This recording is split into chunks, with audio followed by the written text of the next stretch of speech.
The radio crackled with a frantic energy that night at the station. A teenager, drugged and erratic at a local party, had become the center of a nightmare. When the police arrived, panic took hold. The boy bolted. Shadows swallowed him. The sheriff's shot echoed. Hearing the crack of the shot, another officer reacted instinctively, opening fire on the fleeing figure. By the time Blaster, a veteran paramedic, reached the scene, the air was thick with smoke and regret. He found the boy slumped on the pavement, bleeding out, unresponsive, and fighting for every shallow breath. Blaster worked with the precision of a man who had seen too much. Nerves froze his partner. Patient rushed to trauma, leaving the heavy lifting to Blaster's aging back.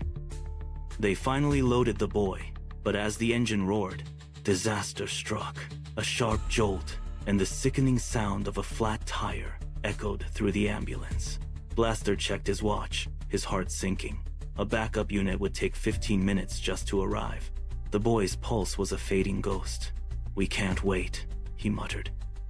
He made a split-second call to divert to the nearby St. Louis hospital, even though he knew they lacked a trauma unit. The arrival at St. Louis hospital was a battlefield. Staff blocked the entrance.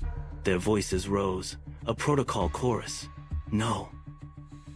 He pushed past the white coats, his voice a low thunder, demanding the boy be admitted immediately.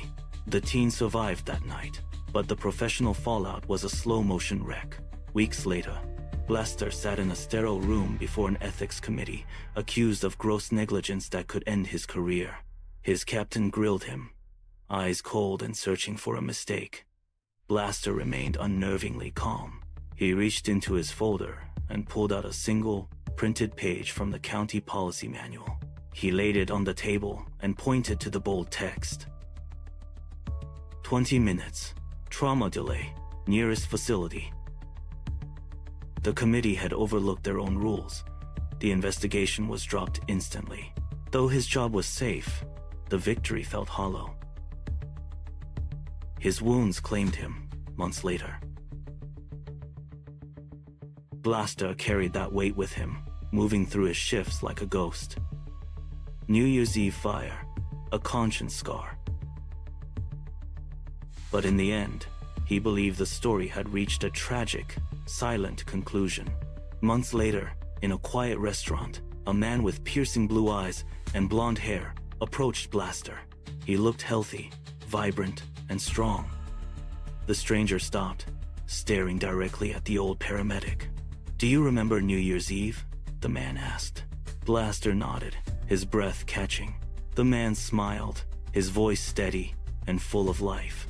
"I was the boy you pulled off that street. Thank you for saving my life."